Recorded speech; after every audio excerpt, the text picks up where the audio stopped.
नमस्ते दोस्तों, सनातनी धर्म कथा में आप सभी का एक बार फिर से स्वागत है। तो चलिए जानते हैं भगवान श्री कृष्ण की भागवत गीता की अमृत वाणी को। जब भगवान श्री कृष्ण ने कहा कि अचिंतन का विषय नहीं है और फिर तो यह द्वैत के प्राप्त हो जाएगा, जबकि यह अद्वैत है। वास्तव में बुद्धि, मनु, इंद्रियों को प्रकाशित करने वाली शक्ति ही आत्मा है। तो यह इसको कैसे जान सकते हैं? तात्पर्य यह है कि ऐसे अमिट सत्य के लिए शोक करना मूर्खता के अतिरिक्त और कुछ भी नहीं है। याद रखिए, संसार में मात्र 24 तत्वों की समस्त शक्तियों से पूरे हैं। बुद्धि, मन आदि इसे जान नहीं सकते। प्रत्येक जीव के जितने भी साधन और शक्तियां हैं, यह महाबली आत्मा उनसे ऊपर अथवा परे हैं, क्योंकि यह पावन अचैतन्य है, पूर्णतः आकर्ता है। परंतु आश्चर्य यह है कि यदि यह आत्मा न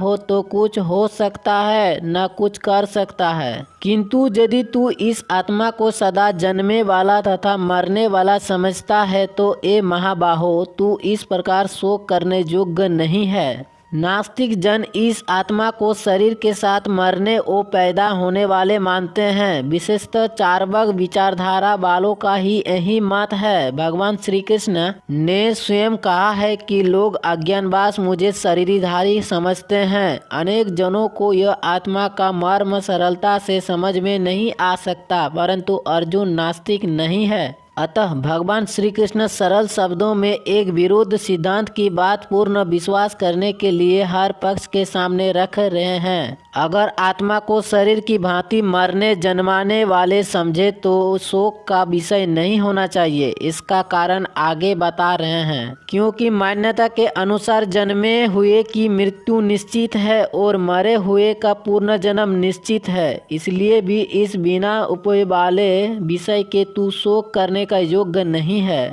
शोक करना इसलिए व्यर्थ है क्योंकि यह कोई उपाय नहीं है, आपूर्ति अपने दुख को देना ही है। बुद्धिमान मनुष्य उपाय की खोज का आविष्कार करता है, व्यर्थ में दुख नहीं करता। मृत्यु और जन्म तो कर्म बंधन के कारण है, जिससे छुटकारा शोक द्वारा नहीं, कर्म क्षय पर ही हो सकता है। कर्म आसक्ति हमेशा तब तक रहेगी जब तक विवेक नहीं हो जाता। भगवान श्री कृष्ण ने पहले ही स्पष्ट कर दिया है कि मृत्यु नाम की कोई चीज नहीं है, यह तो केवल परिवर्तन है। परिवर्तन प्रकृति शरीर का अटल धर्म है। प्रकृति न स्थिर है न नित्य है, इसकी नियता और निरंतरता तो निरंतर परिवर्तित में ही है। प्रकृति तो एक ही है, वो जो हर पल बदलती रहती है। नित्य और अटल तो आत्मा ही है। जो प्रश्न यह है कि कर्म बंधन कैसे टाले।